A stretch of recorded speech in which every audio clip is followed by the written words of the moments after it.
लालची आदमी की कहानी।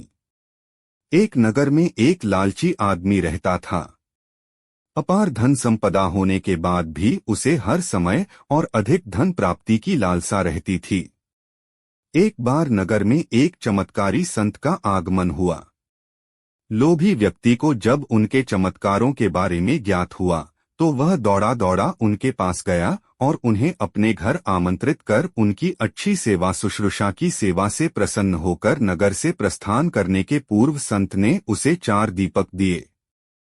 चारों दीपक देकर संत ने उसे बताया, पुत्र, जब भी तुम्हें धन की आवश्यकता हो तो पहला दीपक जला लेना और पूर्व दिशा में चलते जाना।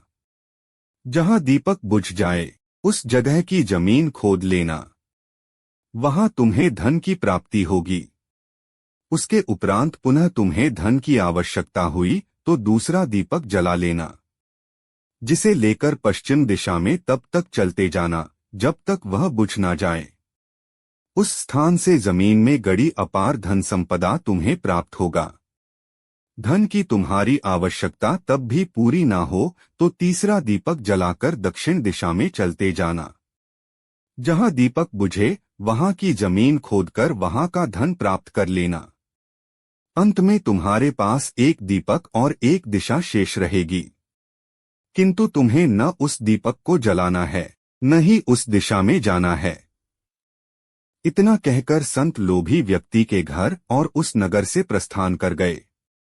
संत के जाते ही लोभी व्यक्ति ने पहला दीपक जला लिया और धन की तलाश में पूर्व दिशा की ओर चल पड़ा।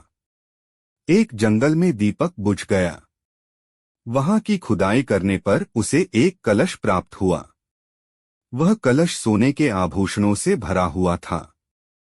लोभी व्यक्ति ने सोचा कि पहले दूसरी दिशाओं का धन प्राप्त कर लेता हूं, फिर यहां का धन ले जाऊंगा। वह कलश वहीं झाड़ियों में छुपाकर उसने दूसरा दीपक जलाया और पश्चिम दिशा की ओर चल पड़ा। एक सुनसान स्थान में दूसरा दीपक बुझ गया। लोभी व्यक्ति ने वहां की जमीन खोदी। उसे वहां एक संदूक मिला जो सोने के सिक्कों से भरा हुआ था। लोभी व्यक्ति ने वह संदूक उसी गड्ढे में बाद में ले जाने के लिए छोड़ दिया। अब उसने तीसरा दीपक जलाया और दक्षिण दिशा की ओर बढ़ गया। वह दीपक एक पेड़ के नीचे बुझा।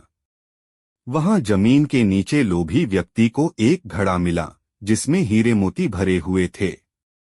इतना धन प्राप्त कर लोभी व्यक्ति प्रसन्न तो बहुत हुआ, किंतु उसका लोभ और बढ़ गया। वह अंतिम दीपक जलाकर उत्तर दिशा में जाने का विचार करने लगा, जिसके लिए उसे संत ने मना किया था।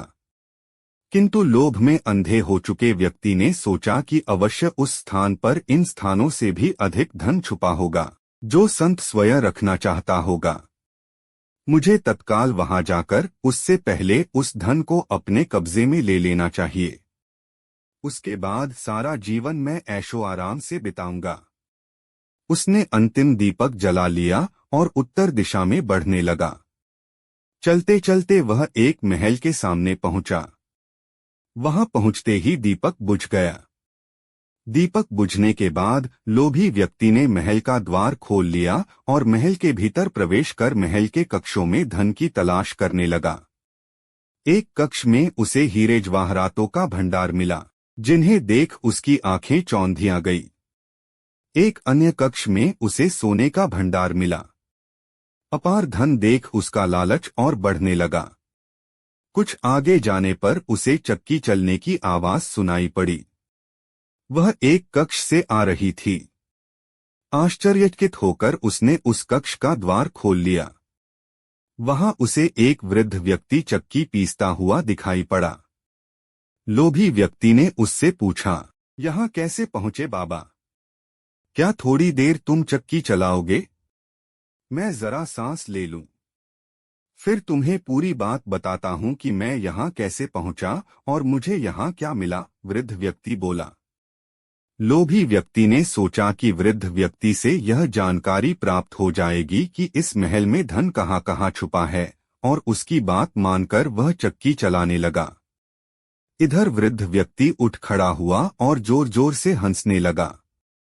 उसे हंसता देख लोभी व्यक्ति ने पूछा, ऐसे क्यों हंस रहे हो? यह कहकर वह चक्की बंद करने लगा। अरे अरे, चक्की बंद मत करना। अब से ये महल तेरा है। इस पर अब तेरा अधिकार है और साथ ही इस चक्की पर भी। ये चक्की तुम्हें अब हर समय चलाते रहना है, क्योंकि चक्की बंद होते ही ये महल ढह जाएगा और तू इसमें दब कर मर जाएगा।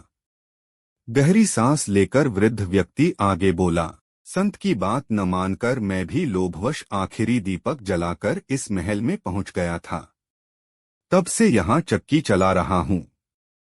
मेरी पूरी जवानी चक्की चलाते चलाते निकल गई। इतना कहकर वृद्ध व्यक्ति वहां से जाने लगा। जाते जाते ये बताते जाओ कि इस चक्की से छुटकारा कैसे मिलेगा? लोभी व्यक्ति पीछे से चिल्लाया। जब तक मेरे और तुम्हारे जैसा कोई व्यक्ति लोभ में अंधा होकर यहाँ नहीं आएगा, तुम्हें इस चक्की से छुटकारा नहीं मिलेगा। इतना कहकर वृद्ध व्यक्ति चला गया।